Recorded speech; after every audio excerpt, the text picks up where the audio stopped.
Welcome to Nuts Berkin Time, episode 5. 5.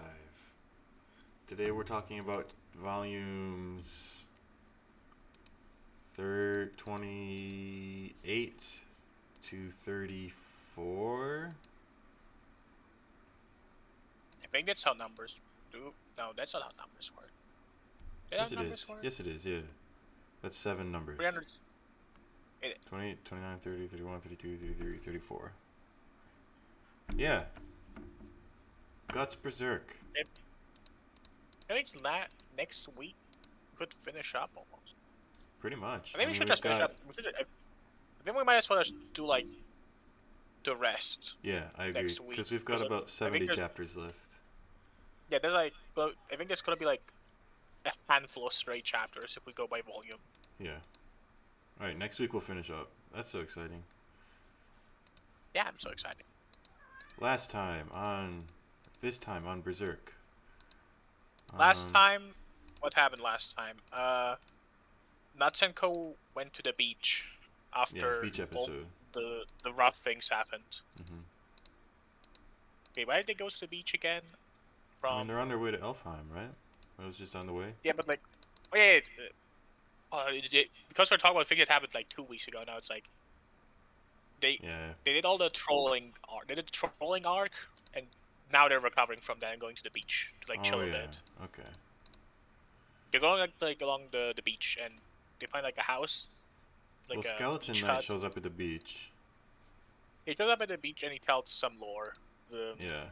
most about like how things are gonna be rough for gods going forward. He'll Still, say you're going to encounter the apostles again, and perhaps leading them will be the Hawk. And then Guts is like, "Holy fuck, I hate that guy." yeah. But then other people, actually, I forgot because I think it happens later as well. I'm not sure the first time gods already is like, oh, maybe I should like not be too much into my vendetta and like actually protect people this time. I know that hmm happens later again. When that happened, I was like, oh, I remember they already had this conversation before. Yeah.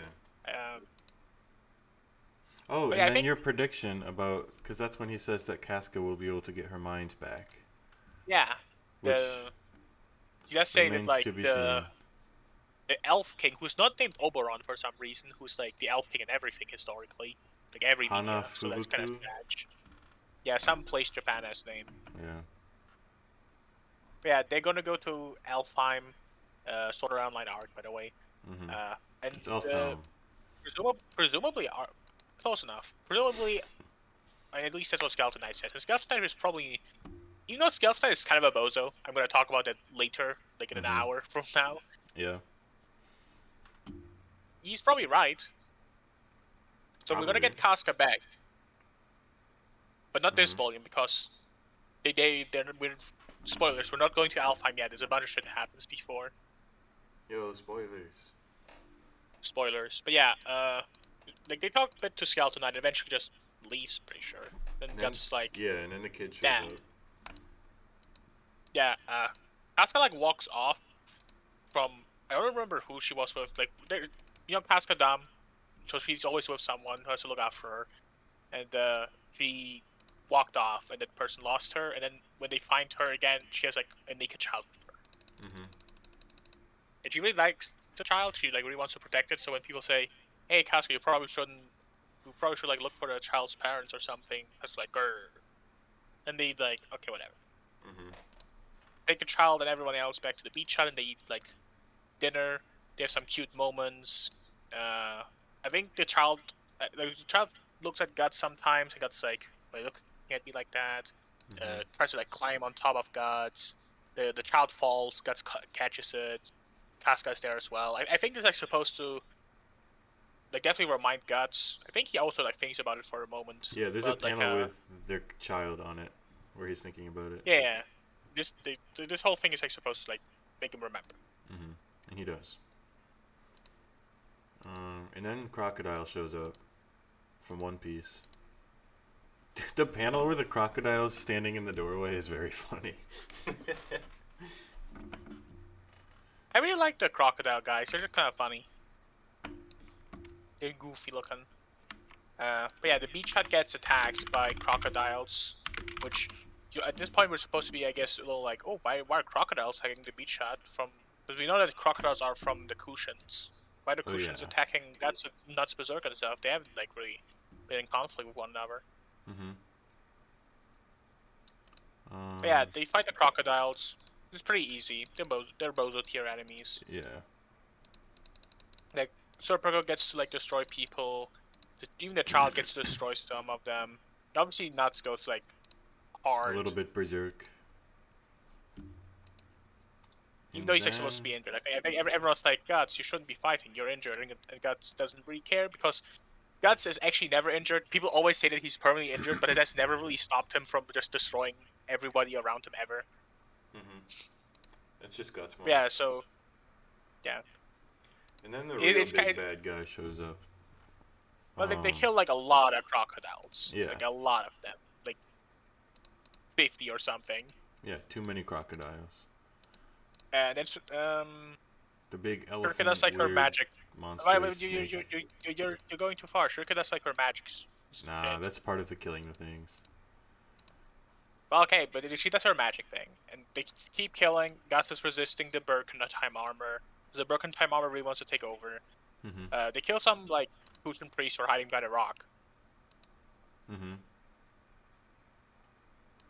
And out of their like dead bodies rises the Emperor's like fog. So that is like supposed to be something, I guess, lore relevant. But it doesn't really matter. Who cares about the Emperor? He's a kind of bozo as well. Yeah, he's very bozo. Then the elephant shows up. It's like it's a design that certainly is kind of cool. It would also be helped if every panel where it existed, it wasn't like blurred out by the white line. The white line. Oh, I fucking love the white line. I can't wait to talk about the white line in today's volume. I think you can see like stuff later. Like you can see it like from a better angle later on. Yeah. Most panels, you basically just see the elephant's head. Like, I think it's like supposed to be like. It has like plesiosaurus legs. It's hard to tell what it's actually supposed to look like. I think we see one from the like back and like when they show up later again. Okay. But yeah, it's like a giant elephant who's like amphibious and they have like razor sharp teeth. Mm-hmm. Guts goes And it's presented berserk. as it's presented as like this is like a really strong enemy, so Guts has to go berserk. And he like jumps into its mouth, kills it, slashes it in But yeah, half. it's like a fight takes like a moment, but the elephant kills it after he goes berserk in time bar. Mm-hmm. And then after he kills it, I think He Shurika like keeps looks going. into his mind, and she sees how Guts' POV looks like when he's in the Berkin time armor. Mm-hmm. Which is like, I think it's presented to be like scared. Like when he's in the Berserker type armor, he's scared of everything. He sees everything as like a foe. Yeah. But yeah, like after he kills the elephant, he kills like every single remaining crocodile, and he sees all of them as like scarier than they actually are. Mm-hmm. So he has to kill all of them. Which I guess it's like supposed to be like you see Guts as this like really strong, terrifying guy, but it's supposed to be interpreted as he is actually the scared one. Which is that's kind of smart, right? That's like, I think it's like at least supposed to be smart. That makes sense. And then there's a moment where Guts almost kills the gang, but then like a spirit shows up in front of him and says, "No, don't do that," and he stops. And then Shirka shows up, pulls him out, saves him. Yeah, and he's kind of sad about like having almost turned his friends into Shikimi. Almost berserked everyone. And everyone else was like kind of fine with it, but Serpic was kind of like, "Damn, this guy is kind of I hate this guy. Oh, I hate this guy so much." Yeah, and the child like disappears. I think we see like a child stand on like a rock later and look at them. I don't think we know even who this child really is at this point. Yeah, we don't. No, like, then they show like some lore about like how the Some Indians Kushan basically are like pirates. raiding. They're like raiding the coast of the kingdoms and like eating people. And we see like a guy who's gonna show up later as a boss. He's like this is old Indian dude. He can do magic. Bozo boss. He can fly. um, Yeah, this beach stuff is over now. yeah. They leave the beach after having killed people, then they go to a big port city, and that port city belongs to like the Catholics basically, because Mhm. like it's basically the Christians, you know, the all those who believe the Pope is awesome, Yeah. and all the countries that believe the Pope is awesome are gathering armies in that like big port city, as the port city is like an important hub for the Christian armies who are like at war with the Kushan people. Mhm. And then there's some like world building stuff. Like they talk about like all the nations. So because like, oh, this nation does this and this nation does Yeah, that. he shows It's off like, his who nerd cares? emoji, Who smarty cares? pants moment. It's literally nothing. None of these things come ever up again. It's Yeah. like literally just like this is like the kind of world building which like people will ask on forums, and then the author will like say, oh yeah, it's this, but it doesn't matter. Like none of this matters. I just told you because you asked, Yep. and I just came up with it because you asked. I wasn't really thinking about it either. There's like some stuff where like Guts' previous mercenary life is brought up again. They talk a lot about how being a mercenary is like. Uh, there's a lot of points where people are like, "Oh God, so what kind of mercenary did you used to be?" And he's like, "I don't want to talk about it. I'm not talking about it." It's Mhm. like, damn, it would have been pretty cool because everyone's talking about how the Band of the Hawk is really awesome and how the Raiders captain of the Band of the Hawk was the coolest guy ever. It's like, oh damn, it sure would be convenient. It's one of those moments where like the author doesn't want to do like a scene with it, but like I think it would have been cool if it was like revealed and everyone would be like, "Damn, Guts, you're that guy." Yeah. But no, we never get that. Mhm. It's off. Actually, no, the guards are like rude to her because she looks like a witch, and witches are bad. Mhm. And she And uses then her magic on hat them and stuff gets like knocked that. off. And like she keeps doing that, and she talks about how like being in a city sucks for a witch. The child annoys Circe, and she gets sad and she wanders off. Well, her hat gets So, run over, and that's what does it, but which yeah, is that's like too understandable. much. Yeah, it's understandable. Like, what the fuck? Annoying child, another minus point for another child. We're actually getting like quadruple digits on minus points for Yeah, annoying I hate child. this fucking guy. Then we get like a few chapters of like Shirker moments, like Mhm. Shirker being alone in the city. For one, they show off how like every Kushan was like racially murdered in the city because they hate them now. Yep. She finds the like Yeah, gallows or whatever. Shirker does some magic to get some guards to like give them burial. Then like that one girl who's like called the Oracle from Griffith's party finds Sharkey, and they have a nice conversation at the docks. Mhm. But then it derails to, oh Sharkey, you really like Guts, right? And oh my God, you like Guts. Oh my God, Yep. you're totally into Guts, right? Sharkey, you know, little girl, we need to make sure that we say how much you like Guts. Yeah. Very Anyway, cringe. yeah, it's pretty annoying. The conversation was mostly nice, mostly like about like being lonely Yeah. and friendship, and Mhm. but then it goes to, oh, Nuts Birkin time. You really like that Nuts Birkin time He's guy, so don't you? dreamy. Uh, Anyway, then a bunch but of yeah, pirates show up or something. and like a pirates with like there's a bunch of slave kids, and they're running away from the pirates who like are trying to sell them. And then Shurken are like, "This slavery is bad," Whoa. and the pirates are like, "Grr." But I don't think they attack them yet. But then the little kid shows up, and he like taunts the pirates, and then he stabs one of them, and then the pirates are like, it's over. We're gonna kill you now." Yep. And then like a pirate brawl breaks out. Uh, between the pirates and the little child. And the little child is kind of losing. But then And then Guts senses one the of the killing knights of intent. Gurfif, true. And that's like more like a side plot because Guts doesn't actually intervene ever. He's like not with them. True. But like one of the Griffith knights shows up and helps them. Uh, and later, the one like knight commander was with Serpicon stuff the entire time. He also shows up and helps them. And at this point, he's been turned into a complete joke character. Going forward, he's just Mhm. constantly hungry and drunk and stupid, and always has his helm on. Yeah. Honestly, like nobody cares about this character, but probably one of the worst instances of character assassination ever. Yeah. I agree. Up there with how Puck was turned from like a semi-character to literally always just being like an offer, chibi comment, and like a reference, and like definitely up there. Like, that guy sucks so much now. But yeah, if a pirate fight's like whatever, right? It's whatever. And Yeah. they did some like the relatively funny pirate jokes where like, you guys are pirates. Why don't you look like pirates? The captain shows up and you're like, oh my god, he really looks like a pirate. He's the most pirate ever. He's like comically pirate. Yeah, yeah. He has a peg leg as well. He has the eye patch. the tricorner hat or whatever. But yeah, the pirates, they get whooped. They get washed. And they are yeah. And then the Oracle girl and Sergei are like, hey, do you want to come with me? And Sergei's like, no, I want to be with Guts. And then she's like, oh, Guts is like near the. Is that the guy? The guy who's like standing like relatively nearby? Is that the guy you're really into? And then Sergei's like, oh yeah, I really like that Guts guy. And she, oh yeah, the Knight guy and the Oracle, they walk off with the slaves they rescued from the pirates. And this where Shirky gets like that vision that the city that they're in is gonna be like destroyed. The funny soon. panel. Yeah, the one that you. It's a pretty good panel, honestly. It's a pretty good panel. Good panel. The edit looked pretty good.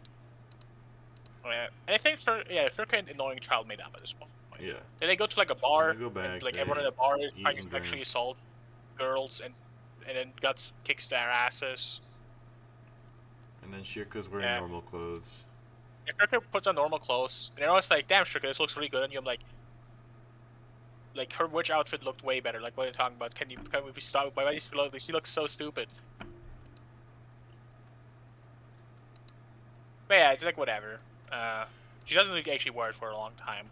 A bunch of drunk guy shows up, and a bar fight happens, and Guts whoops them.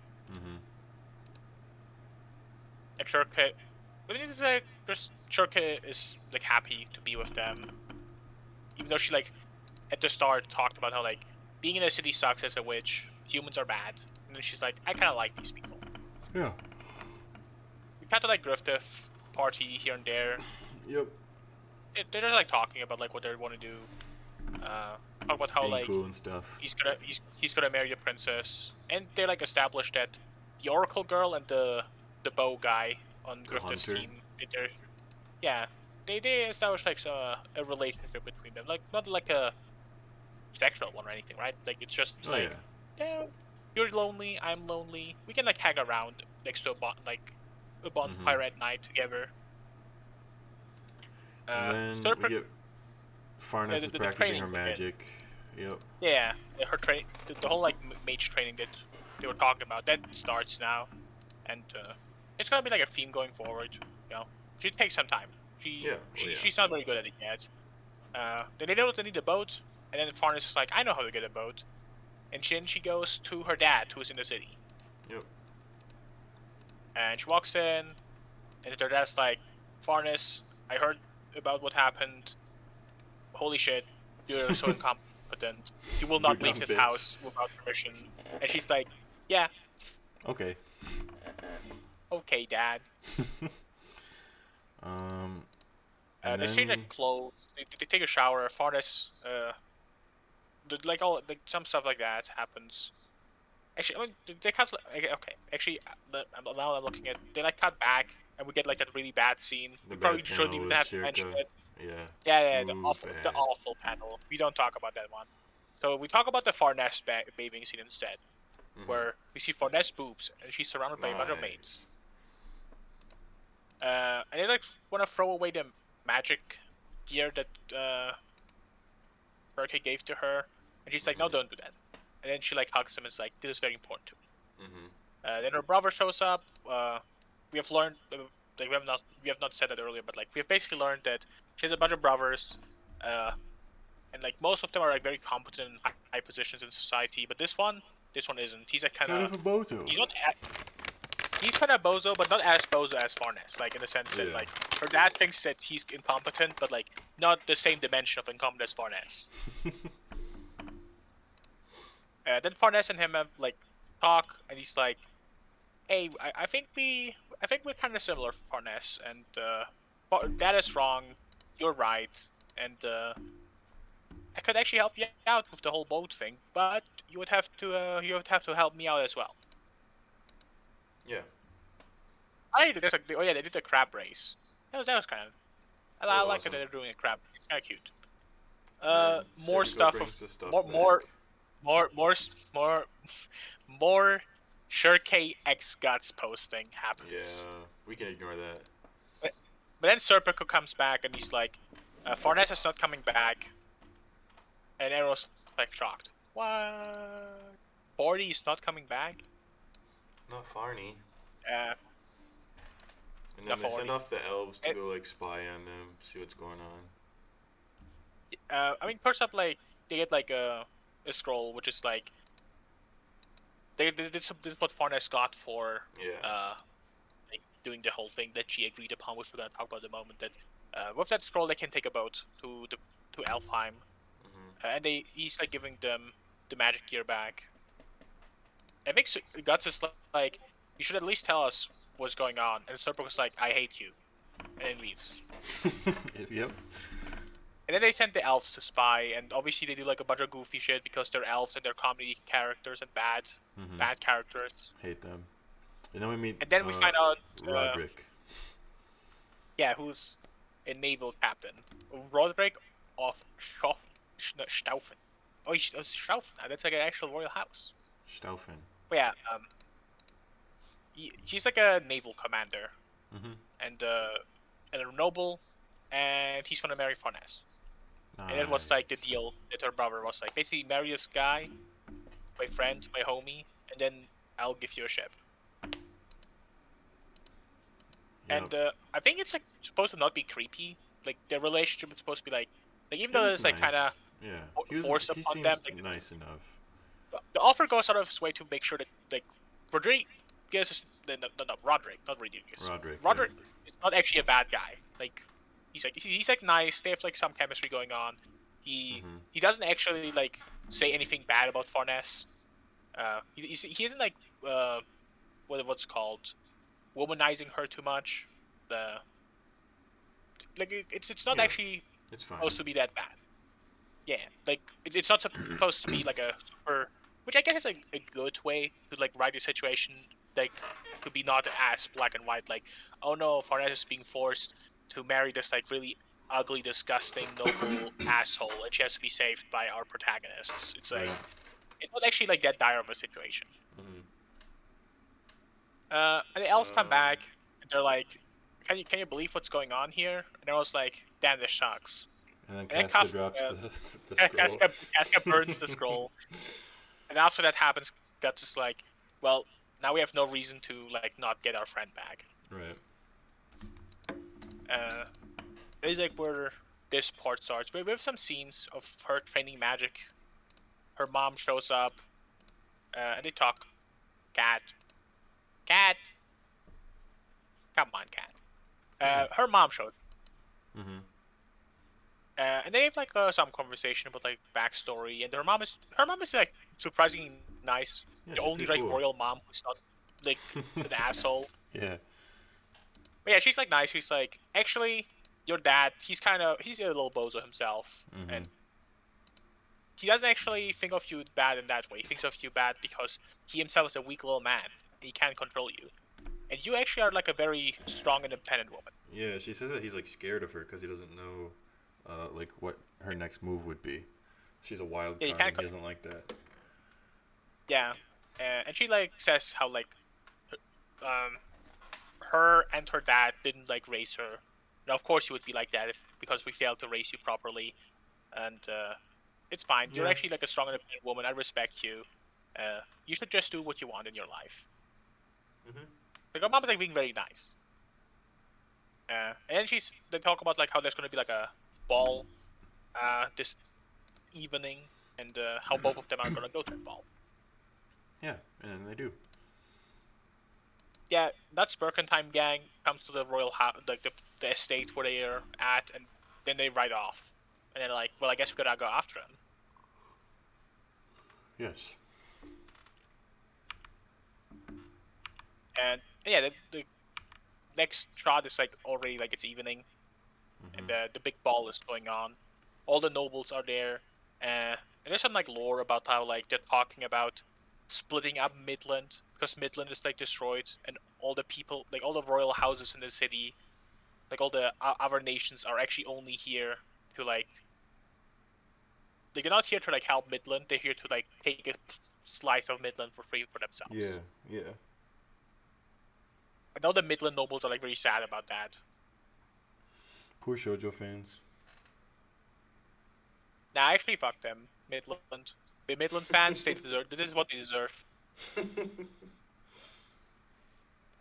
Oh yeah, and then there's like at least I think like Roderick and Party's brother are talking about how like these guys they have no clue. Sailing to the new world is actually what we should do, and the future belongs to people who like do that, which like obviously is supposed to be a reference to like new world colonialism and like how that made like European countries strong and how like that is like the like that, it's like a thing that's implied. I don't think it's gonna be explored really because it's this berserk. But like a reference to like stuff for like people who know. Right. They keep going on with like a ball. They want to like dance. The plan of Fardy's brother is that if they like publicly reveal the marriage here at the ball, his dad can't really like say his dad has to say, yeah, it's true. This is where Nuts Berkin Time Gang shows up and they enter the ball, and then they meet the tiger. Oh yeah, I forgot about the tiger. Yeah, the tiger doesn't actually show up like properly yet. It comes like later, but like we get like a warning for it. Then they meet up with Serpico, and Serpico's like, I can't allow you guys to rescue Fardy. Guts, we're gonna have a duel, and then they have a duel. It's like in a place where he has an advantage, but Guts still wins because Guts is he's got cooler the and more protagonist awesome than moment. Serpico. But yeah, we can basically just skip that rule. Like Serpico loses, he gets whooped. Yep. And then they talk a lot about how like, wait, were you guys fighting for real? Yeah, we were fighting for real. And then everyone is like shocked. Why you guys were fighting for real? Like, could have killed one another. Yeah. But yeah, after he lost, he basically accepts that he's a bozo, and he's gonna trust Guts. At least like here. And he gets his magic equipment back, and they go towards 40 to save her. And that's where like the tigers attack the nobles. And all the nobles are shocked. They're like, "What the fuck is this creature? It's like a monster." A bunch of nobles are killed by it already. Like, nice. Good part about this part is a lot of like nobility dies, gets mauled to death by a tiger, which is awesome.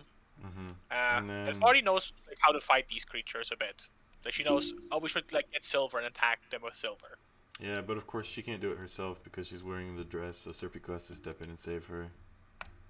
Yeah. And then Guts comes in, says his stupid ass one-liner. Looks like the party's in full swing. Very it's cool. So Thank you, Guts. I guess I can already say at this point, Berserk Berserk Arc 2, Berserk Part 2, Berserk Chapter 2, like all this stuff that happens like after he gathered a new party of friends. This doesn't feel like seinen anymore. It's so shonen. Yeah. Things like sexual assault also don't happen a lot in this part anymore. It's been like, a lot less, yeah. Yeah, it really is adopting to like this wouldn't happen if Berserk came out today. This would happen if Berserk came out today because it came out because these parts came out today. Kind of did, yeah. Yeah. So now it's just shown. So yeah, Guts fights tigers. Just like every Guts Berserk scene, it's like, wait, this guy has a huge sword. There's no way he can swing that around. You can't use that big sword. But wait, if he might be able to swing that sword. Oh my god. Holy shit, he did it. Holy shit, he did it. This guy's a monster. And he keeps doing it. He kills like 70 million tigers, and all the nobles are like, "This guy is the greatest to have ever. This guy's like crazy. He's like a monster, and we should like totally recruit him for our armies." And the guys who like want to recruit Guts get mauled to death by tigers. Nice. And then there's like just a big fight. You know, there's a bunch of tigers everywhere, and everyone kills some of them. Guts kills obviously most of them. Serpico goes off to like kill the monks that like control him. Even 40 gets like. Farney gets help from Shirka with the fucking snake ring or whatever. Yeah, it's like something that she's gonna use at least one more time this chapter. This podcast. This batch. Yeah, They kill a lot of tigers.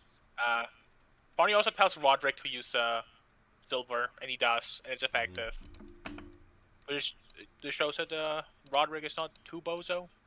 And he talks to Guts as like, so you're Farty's friend. And he's like, yeah. That's that. And then the I think there's supposed to be like some implication that Roderick definitely feels like Guts is overshadowing him, which he is. And we know that Farty's into Guts, so. of course, obviously. Because once again, Berserk misses the harem tag because every single girl in the party has a crush on Guts. That's true. Including Casca on like paper, but like Casca's brain is melted and she doesn't remember when she was in love with Guts. Right. Which once Zen is back, it will actually be every single girl has a crush on Guts in the I'm party. so excited. I guess with Casca's other crush, they had sex and a baby. That's true. A little more than a crush. So I guess it's a little more, you know. They kill the monks. They talk some more. That's something that we haven't talked about. Basically, the way the Kushin do like their monsters is the monsters are very stupid and have to be like controlled by monks being present and casting spells. So if you kill the monks, they They're just familiars, become, like, and then they lose their. They don't do anything anymore. They lose their killing intent. Yeah. And like, all the tigers are beaten basically. Two nobles are like, "Thank you for saving our lives." And then the big guy shows up. In the fog. Yeah. Whoa. Apostle. Did it happen? Yeah. I didn't. They do a lot of talking first. Yeah. But yeah. Then he shows up and he's like, "Grrr. I hate you guys, and I'm gonna attack the city." And then the next time, then we see like a cutaway and like the city's being attacked. There's like the ships in the harbor are being burned, and there's like the monsters The everywhere in the crocodiles city. are back. Tigers Holy are shit! back. The cat is so loud. There's Yeah, a bunch of, like, tigers and crocodiles are eating everybody. devils or demons then- or something. We have seen them before, like bozo soldier Yeah, demons. yeah. They're like being like mass transported at the harbor from like Kushan ships. So like a city battle is happening, but our gang doesn't really want to participate in the city battle. So they talk with Roderick and they're like, Let's get "I out have a of here. ship. Let's get out of here." Which, like on paper, I thought it would be really cool that they're actually like skipping this battle and trying to escape. Doesn't actually happen. They Of participate in a lot course of this not. battle. Yeah, of course. At some point, someone actually recognizes Guts and it's like, "Wait, you're Guts." Guts Guts, from like- the Band of the Hawk. And Guts says, Yeah. no. That's why he says, "Leave me alone." That's really like what it is. Like the conversation was kind of lame. That didn't have to happen. then we see, like, yeah. Yeah. Then we see some stuff about how like the Pope gets the Pope The Pope he's, like, sees dying. the Hawk. and people are plotting about like who's gonna be the next Pope, and then the Pope talks about how his life was completely useless and boring and bland, and he was nobody. Then he gets a vision of the Hawk, and now he's just like Griffith is my man. A bunch of, like some of Griffith's guys show up, and they're like, "We want to talk to the Pope," and they're like, "You can't talk to the Pope." And the Pope comes out of his tent and is like, "These people, they're great. God. I love the Hawk. I want to have sex with the Hawk, and basically, I will use my Pope authority to help out Griffith, whatever he wants. I will tell him that you guys have to do it." And then we go cut back to the battle.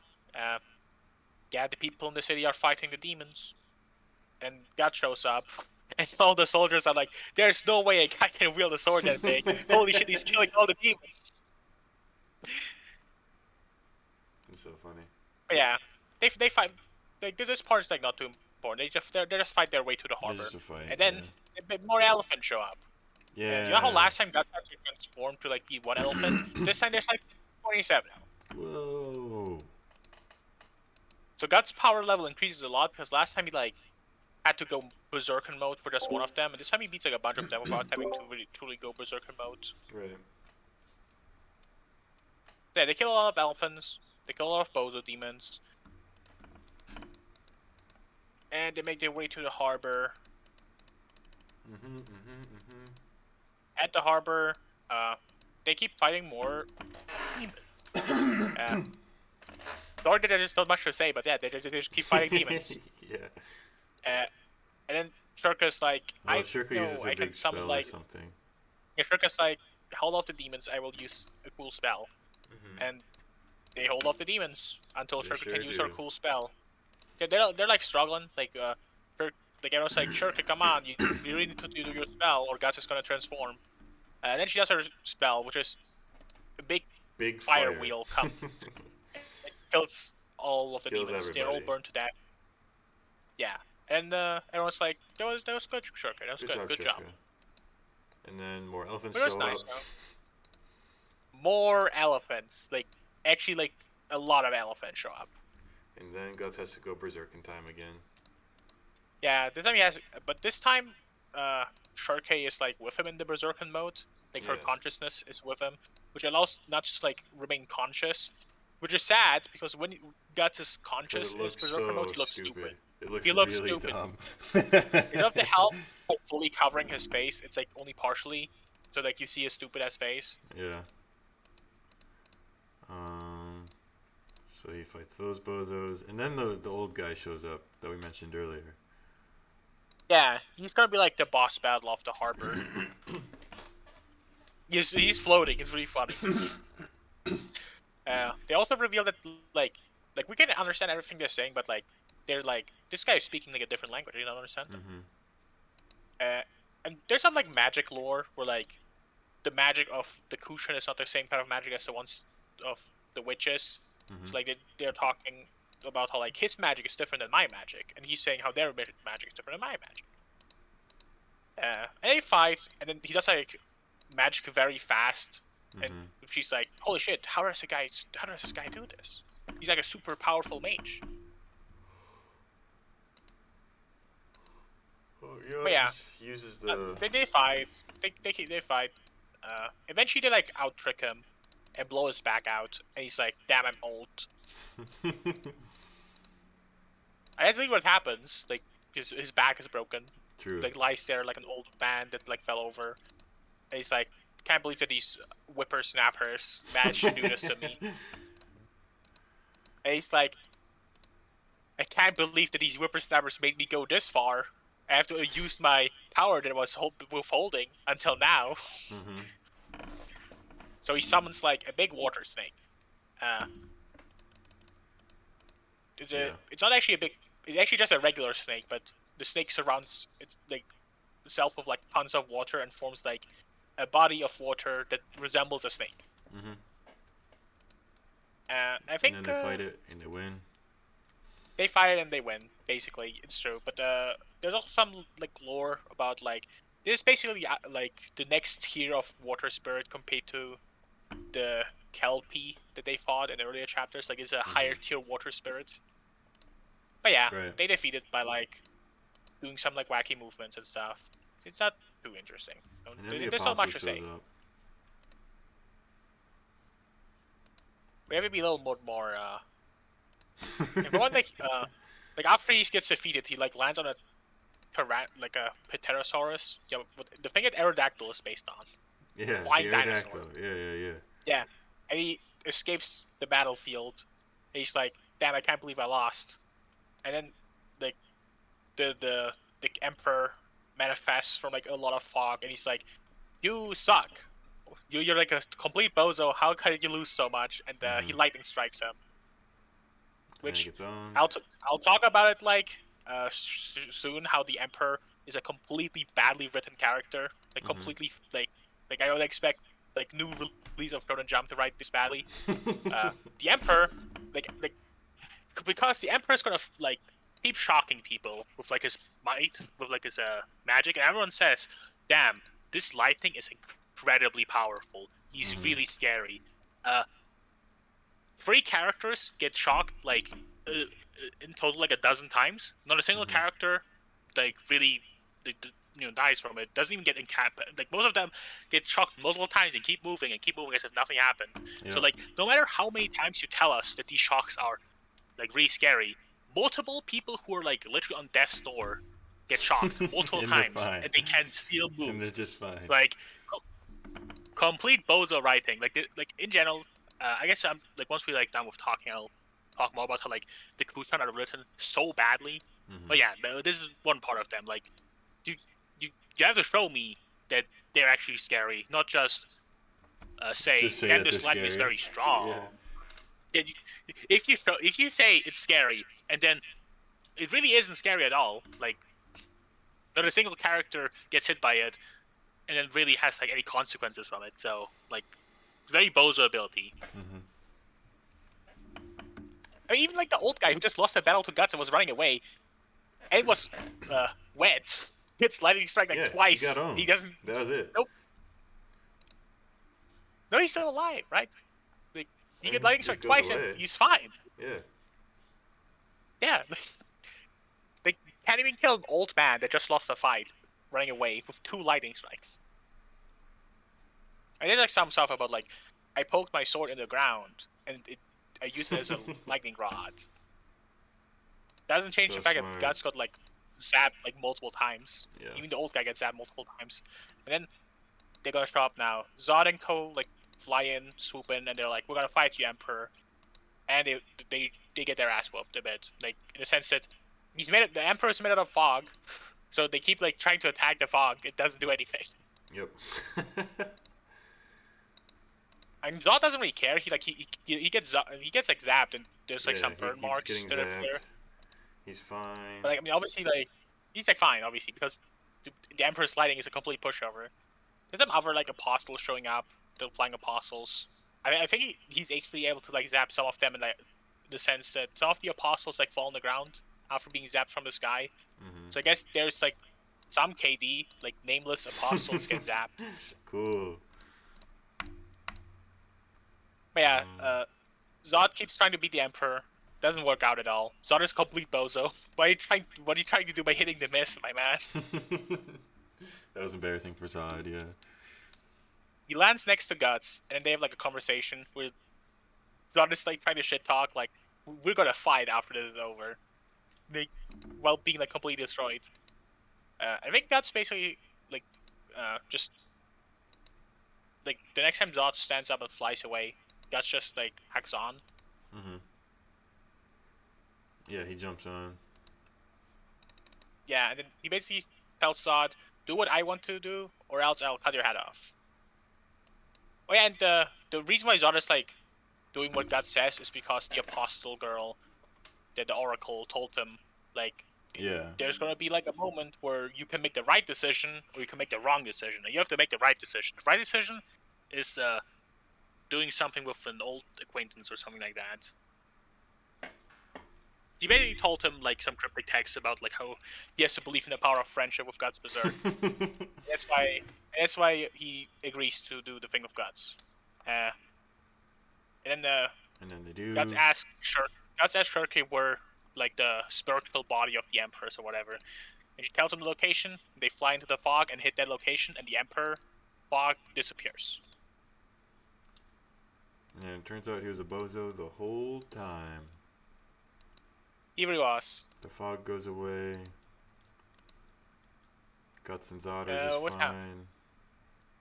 Guts and Zod are like shit talking each other. But oh yeah, and at this point, Guts and Zod are like shit talking one another, and then Guts gets told, Didn't you want to like stop going after Griftif and actually just protect the people who you like? So this is like the 17th time in Berserk where Guts gets told, hey, maybe you should, instead of doing the whole vengeance spiel, just protect the people you like. And Yeah. I mean, Guts still like after recognizing that it's the right thing to do for like the actual 18th time by now, he still has to be told externally multiple times for him to be like, oh yeah, I remember, I wanted to do that one thing. Oh yeah. But yeah, like he gets sailed off and he sees like Grifter from the distance. Like they take Guts who's wounded and like fallen over to the ship, and he like looks in the distance and he sees Grifter. Oh yeah, then we get to like a really bad moment. So like the city that they just escaped from gets attacked by the Kushan like main army. Like just like, hundreds of thousands of people show up. Huge army, yeah. Huge ass army. A lot of like spreads, which are definitely helped them by the white line. Love the white line. Yeah, they attack. yeah, even the Emperor is like with them and like a big, like, I don't even know what to call it, like a huge cart. He's Yeah. inside of that. Mm-hmm. And they attack them, and the Kushan like are running against the Bozo Midland soldiers who are really like calling them fodder is like being too kind to them. Obviously, they can do like, literally Yeah. like Guts. At this point, Guts could probably defeat the entire like united army of the Yeah. Holy See or whatever. Probably. But yeah, like they're getting defeated, and then Griffith saves the day. oh yeah, they're talking about how like, oh no, this is it. The Kushan are winning. The Holy Alliance, the Pope, they lost. And then Hunter shows up and he snipes every single general in the Kushan army in like Hunter's within so like 1 cool. second. So fucking awesome. Then the Kushan army loses like all control. Uh, there's some like magic that like disrupts their elephants. And then like the cavalry shows up with the one guy that like Griffith? transforms into Verizon. Oh yeah. Yeah, they show up and they attack and they defeat the Kushan because they're demons, they're demigods. Mm-hmm. And they have Griffith. Yeah, and Griffith rides into battle as well. Zod is there, the Dragon Knight is there. Dragon Knight apparently the size of elephants, by the way, which didn't come across too well before. Yeah. But yeah, apparently they're as tall as elephants, and they just like He's knock out just a elephants. little guy. Yeah, he's definitely a little guy. Yeah? I think that's fair to say. They eventually manage to get to the card of the Emperor. They break open the card of the Emperor. The Emperor transforms into fog. Griffith stands in front of him. He's like, "Damn, you suck." He's like, "I'm gonna kill you, Griffith." He transforms into fog, and And a he breeze gets blown away. Yeah, because I guess Griffith perfectly timed it so that there's like like a breeze shows up and just blows away all the fog, and the Emperor lies there on his knees in front of Griffith. And Griffith's like, "Damn, I'm awesome and you suck." And he's like, "Holy shit, I suck and you're awesome." And he says, "We should like go like do the final battle in the capital. You should retreat." And he's like, "We will retreat, Mr. Griffith." And then they retreat. Yeah, very much. Griffith is awesome, and he he's always right and he wins. Yeah. And then everyone's like, "Damn, this Griffith guy's awesome." And then Griffith says, "From now on, we're the Midland Army. You will all serve under me, and I will be the next king of Midland." And then the nobles at first are like, "No, that can't be the case." And then Princess Charlotte shows up and tells them, "No, Griffith is right." And they all bow down to Griffith, our mighty man with a 7-meter-long cock. That's true. That's canon. Then the Pope shows up. I was like, oh my god. Yeah, the Pope shows up and is like, "Yeah, Griffith is right. Everyone serves Griffith. He has the biggest cock." Which he does. So at this point, Griffith has become the isekai protagonist. Oh, you're right. He totally has. Yeah, then we cut away to the ship, and there's like honestly, the ship stuff is like Bozo really moments. whatever. We see Farnus Really, boobs like, again, nothing- which is pretty epic. I'm like, I guess the like most worthwhile thing is to talk about how like Guts and Rodriguez are talking about how Guts really likes Casca. I'll just call him Rodriguez. Rodriguez is just the Spanish version of Rodriguez. It's okay. Okay. Well, Both Turkey and 40 Shirka are and sad about Farnus it. do their out-of-body experience thing. They fly around Yeah, a little that's bit. where they overhear the conversation where Guts says Casca is important to him, but they don't. Both of them don't want to hear it. So like both of them get like zapped out of like their out-of-body space the second Guts starts talking about Casca because they don't want to find out what he actually thinks about Casca. Yeah. That happens. There's like Casca falls off there's the ship. Oh yeah, that happens, and Guts jumps after. Oh, yeah, there's like a moment where he's like, "Damn, I almost forgot that my hand is actually made out of metal, and once you lose something, you never will truly get it back." So That's a metaphor. There's like a scene where Casca and 40 are bathing together, and she kind of gets upset at Casca a bit. But then it's okay. Like Casca like recognizes that 40 is angry, and she like throws water on herself. And it's okay. Like he forgives Casca for being a little Casca. There's more Shirkei X gut scenes, which are obviously so Ooh, awesome. bad. We love, And we then the all, we pirates all show up. appreciate those. Yeah, there's like basically it's like a naval battle, and Rodriguez destroys them. And it's like supposed to show that Rodriguez He's is like, not an haha, exposo. if we get upwind, we can actually defeat you. And then they and do the whole Rodriguez is thing. like, no, nah, that's Well, true. actually. He destroys. He completely destroys the pirates in the naval battle. And Yeah. I guess this was a chapter. It certainly was a chapter. Rodriguez is a good naval commander. So true. And Guts has having like nightmares about Guts dreams about the wolf. armor. He dreams about the wolf. Remember, the wolf was Same already thing. a thing before he had the armor. Same thing.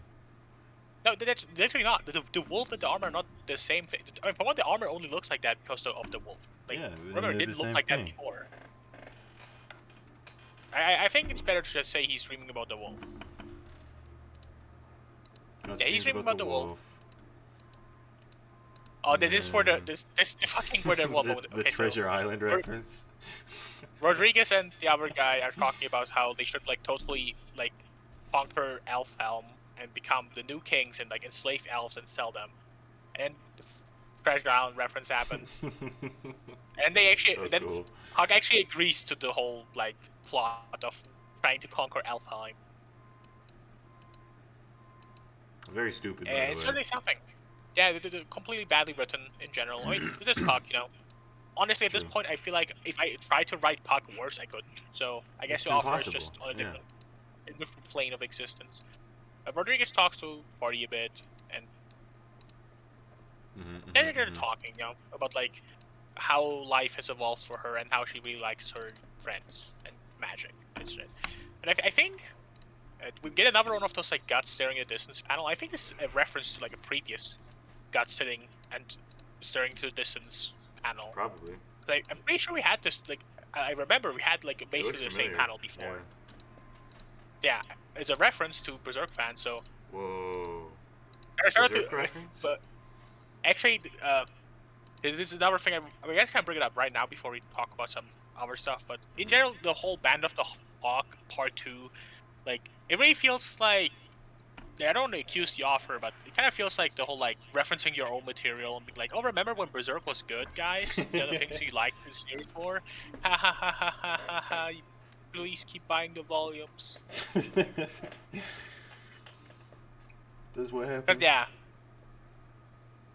Because yeah, I do remember when Berserk was good. It's not now. It's not now. It's definitely not now. Although there's some cool stuff coming up. And there's like cool looking stuff coming up.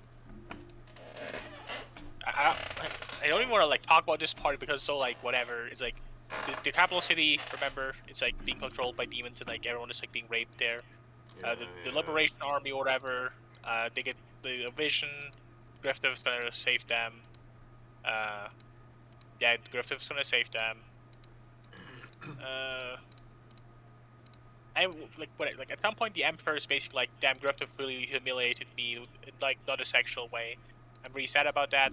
I'm gonna fuse with that like big cauldron that they use to produce demons. And then when he does that, like the entire city gets involved in fog, and like all the beasts inside of the city and all the guards inside of the city die, which allows the Liberation Army to free all the women that are being helped in like a giant prison complex, which is being used like thousands of naked women. Thousands of naked women are being raped there. Classic Berserk. Classic Berserk. The Kushan are definitely being shown as like not comically evil. But yeah, they're able to escape by putting on like the dead soldiers' outfits and leaving the city looking like a Kushan army. Then their cover gets almost exposed, but one of the Kushan that like joined with Griffith helped him out. Then we get backstory for that like one Kushan guy who showed up like very early in Berserk, and like his like clan that was like destroyed, and they really hate like the current emperor, and he has like a pillar man always with him. Basically they tell that one guy who has been like a background character. He like keeps showing up, but he doesn't actually do anything for like the last, I don't know, like 100 chapters. he tells him, "Hey, why don't you side with Griftov?" And he's like, "Yeah, sure." The current emperor kind of sucks, so who cares? True. So now he's on Griftov's side. And then Griftov was shown, and so like they're about to like go after the city. At least that's like what you presume, that they're going to go after the city. But then the emperor transforms, and he becomes this giant monster. Yeah. And it starts attacking people. I think it like a while to like grow, but like eventually, all the soldiers, all the Christian soldiers see it because they're like in the city and around the city, and all the Because it's huge. And yeah, then the Guts Griffith and consents to everyone else killing sees intent. it. Yeah, because I mean, he's like a like how do you even describe how big he is? Like He's big. let's say the city, the highest buildings in the city, he's like 10 times as high as them, and he's like a tower, and he has He's a bunch way of bigger. tentacles as well. So he's like comically big. Like he would I think he would look giantly comically huge compared to like a kaiju. So like Yeah. he's very very big. He's a big guy. And everyone senses that something is wrong. Something is Like amiss. all around the world, we see like guts on the ship and stuff. Like even though they're like very far away, they sense that there's The killing something intent is wrong, strong something enough. scary. Yeah. We get like the Emperor's thoughts. This part is like kind of dialogue light. So yeah, the Yeah. Emperor's huge, and he steps on the Kushan army and he Steps on kills like all of people. them. And he talks about how like He it's thinks they're awesome to flowers. be like yeah. And then everyone was like, damn, it's kind of spooky. The Griffin's like, we're gonna attack. We're gonna bring this guy down. Then he turns everybody into demons. Well, like out of his like orifice, or he does like a fire rain and kills everybody, and then like out, I don't know from where. I think like out of his feet, I guess. Like tiny, compared to him, tiny, but like decently monster-sized like tentacle monsters show up. And, he has to fight. Yeah, I also like a dream about Griftov where he's like, oh my god, the White Hawk. I really want to meet the White Hawk. I'm so lonely Sexy. now that I'm. Yeah, out of the like. Out of his feet, I think. Yeah. Like a bunch of like those I think tentacle so. monsters rise, and they like attack the soldiers and eat them. And then Griffith sends like his armies after them. And there's like a bunch, like a spiel begins. Like after like his army transforms into their demon modes, everybody's like, "What? There's demons on our side." And then the Oracle talks about how like you guys are like racist against the demons. We should all fight together on Griffith's side. Yeah. There's nothing like demon and human. It doesn't matter as long as you follow Lord Griffith. We're all equal, and everyone's like, "Oh my gosh, she's like so right." And like She is they so fight based, by together. the way.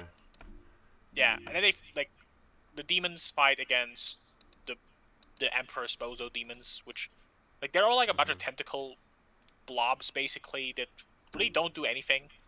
Like they really are just like a big blobs that, like exist to be like destroyed. Like I don't know, they kind of just exist to like show off like How big? some of the some of yeah they're just a bunch of like flesh blobs get attacked by the humans, and I guess allow some of the apostles under Griffith to show off their like apostle forms. Yeah. Like they really aren't threatening at all. Like we don't see them kill anybody besides like at the very start when they like first pop up. They like eat up. They eat like like a few stray soldiers. So like they really are nothing. They're kind of boring. They really just exist to show off the other characters. And it's where we revealed that the hunter guy when he transforms, this like lower half is like a wolf, and Pretty cool. like he's a centaur, but like But backwards. the human part is at the back. Yeah. And the top part is a wolf, which also has its own head. And the wolf has horns, and he uses those horns with like a rope as a bow. And he makes his arrows out of his fur, so he's kind of like Lady the Gun. You're so right. Yeah. I think that's a cool design. yeah, I like that. Yeah, it's pretty cool. Lady the Gun did it first, and did it sexier. True. That's definitely true. So yeah. that The happens. humans- There's some more fighting. This is like there's a lot of panels where they just fight the tentacle monsters that are like Yeah. complete bozo. So And they Griffith spend a lot hops of on time top talking Zod. about how to. they spend a lot of time talking about how like it's a really important and like moving that the humans and the apostles are fighting together. And, eventually, Griffith makes his way up to like he flies on top of Zod to the Emperor. Up to the top. And Then we get Emperor there's something. backstory. Emperor backstory comes in a bit. I want to say that there's some details are revealed that don't actually matter. Like you do see in like Zod's wing that the like assassin guy is like with like he managed to like sneak guy? on. Yeah. Yeah, but he doesn't actually do anything on the scene, so. So it doesn't matter at all. Good writing. So cool. Then we get the Emperor's backstory, where basically he had a rough childhood. Killed his dad. And then he killed his dad, and he killed his brother, and his mom killed herself. And then he became like a big king, and eventually his own son betrayed him and tried to kill him. And then in his like last moments, he touched a Behelit and transformed into what we know him as. Evil Emperor. Yeah, and Skeletor shows up.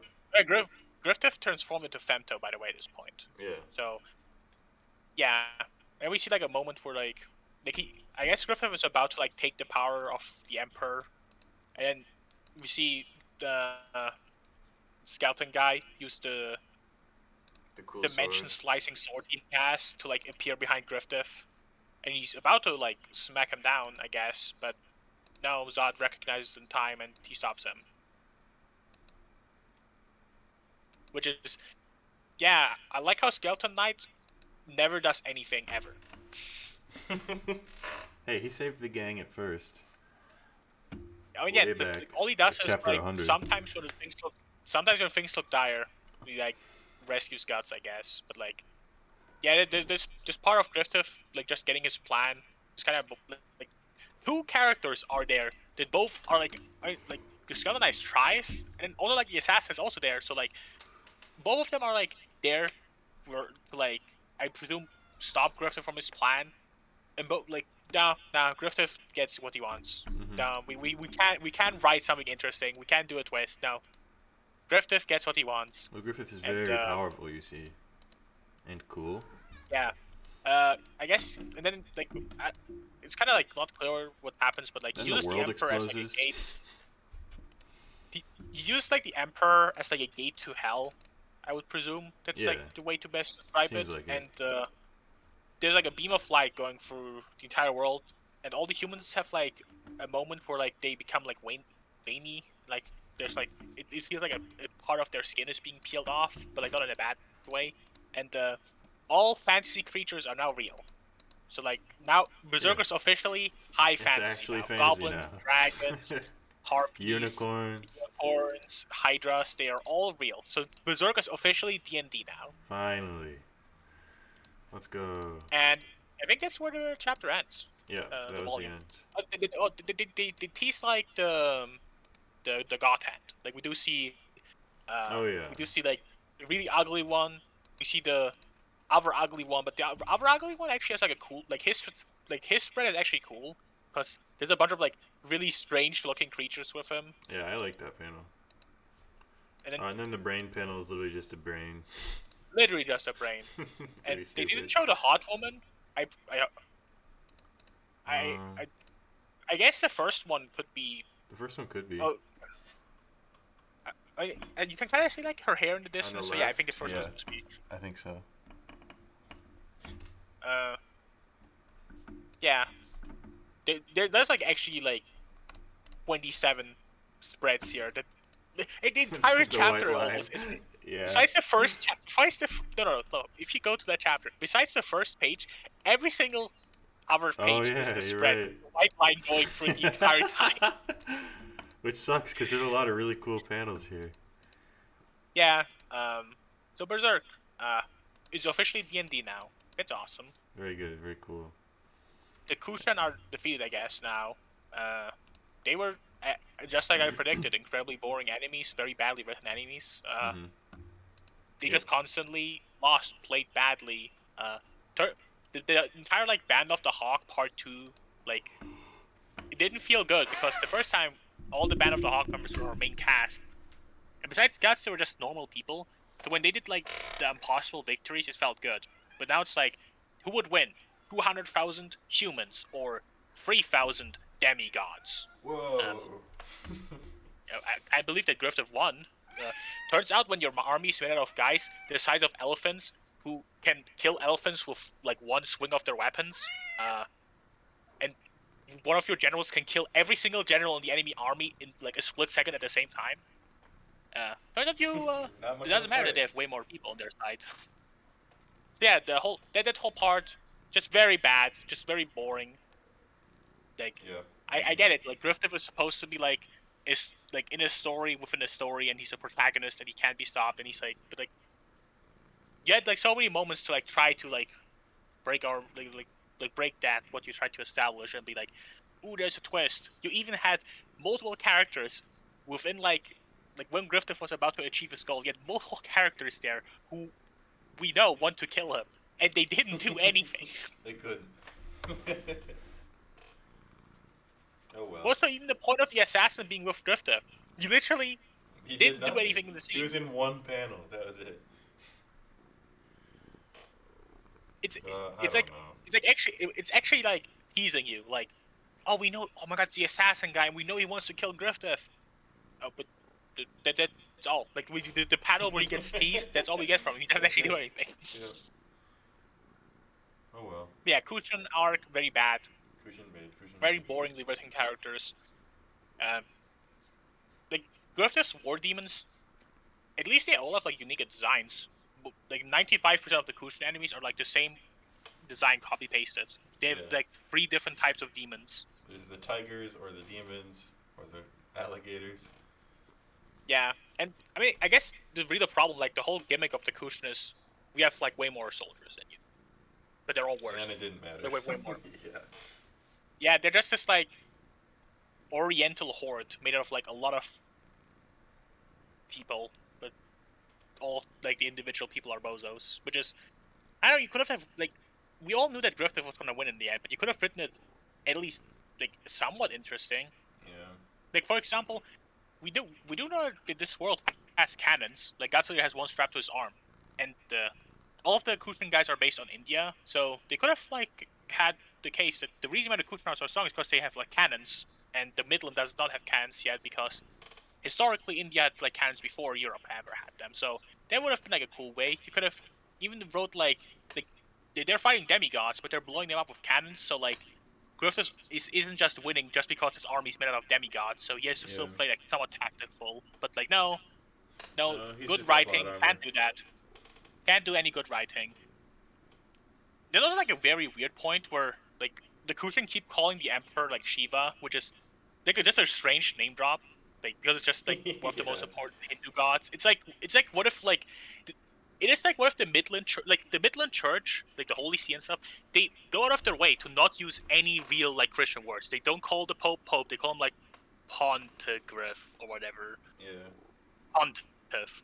Like they don't use they never like do like any explicit like Christian reference, but then they just name drop Shiva. So it's like what if the Pope said, "Oh my God, Griffith really reminds you of Jesus, who is canon in the world of Berserk." It's like so strange that they did that. Yeah, I don't know why they decided to make that.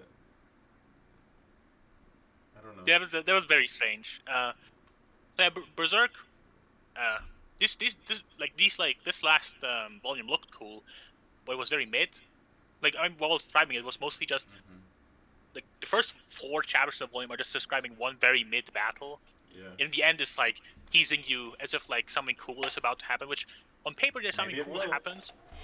I mean, on paper, like the thing that happens is like the world is like official high fantasy. It's cool, but like, what was the point of like having multiple characters be there in the room with Griffith who's about to do the thing, trying to stop him, and then one of them doesn't even do anything, and the other one, like, just tries to slash Griffith once with a sword. Yeah, I don't know. It was kind of, like this. It's just to show how strong Griffith is. It looks cool, but the writing has a lot to be desired. Yeah. I just also don't get why we're having like a and a B plot. Like why like at this point, why is God still trying to go to like elf time, like completely unrelated to Griffith? It's so strange that like you have like this like epic tale of Griffith turning the world into like high fantasy And then, and fighting this like main meanwhile, empire. The Guts other trying to side, save his girlfriend. yeah, it's like we constantly see like the plots intertwined, but like only like accidentally, I guess. Yeah.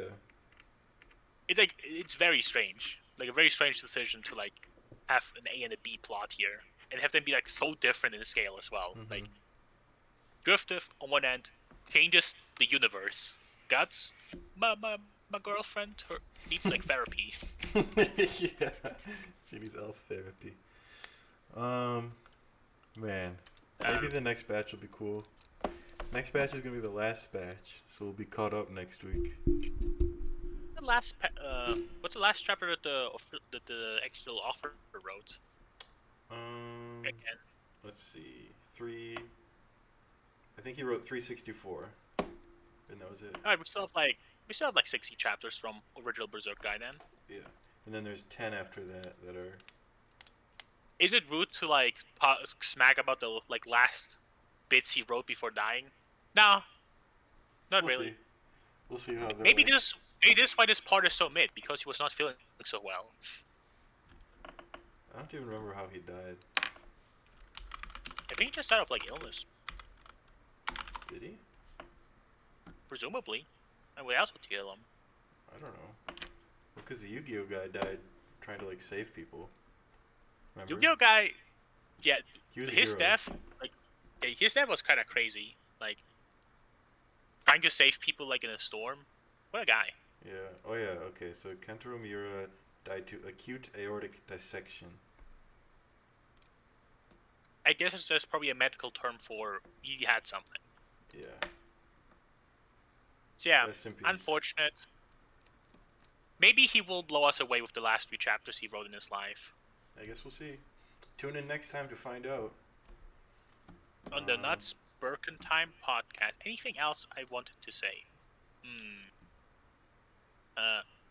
Turkey, no, we wish that she didn't have to become part of Guts' harem. The whole she would've harem been stuff cool sucks. otherwise. We already talked about how Berserk is shown and not saying anymore. Mhm. Puck's character is probably the worst character I've like seen in a long time. You know what Puck is? What? Puck is Roboco. What? You know how Roboco is just like references and references and references?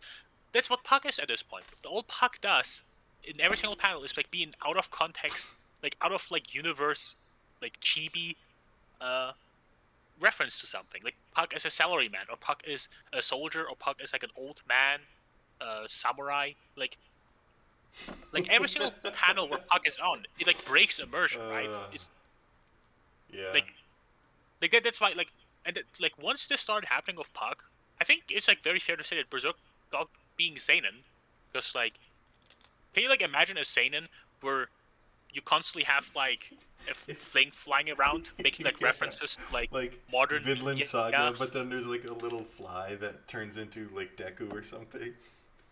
Yeah, like what the fuck? Oh boy.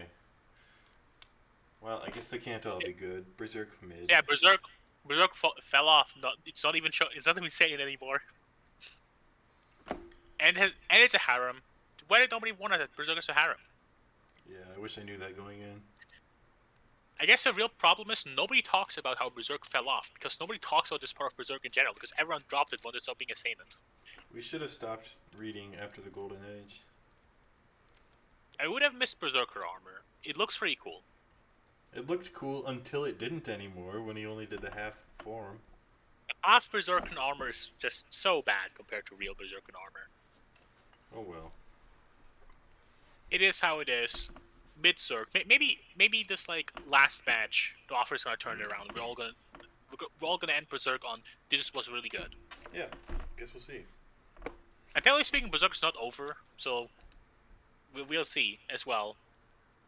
Well, who That's knows? true, Maybe it's still going, maybe the latest few chapters are like really interesting, and like we're like, oh damn, I'm like excited for the next chapter that's gonna be released. Possibly. Guess we'll see when we get there. We will see. I hope the whole elf thing will happen by then. Like, I don't want to imagine the fact that like we will be caught up with Berserk, and Casca is still brain scrambled. I think it's going to happen. I think she'll still be how she is. And what else? Like the next thing that has to happen, like the next few volumes, will have to be the Alpha arc, and it's probably going to be like one of the shorter arcs. Can that happen now that everything's turned to shit in the world? Like, do you think they're just going to continue on their merry way to Elfhelm? And it's not like things have turned shit. Things have turned into high fantasy. Yeah, there's dragons flying around now.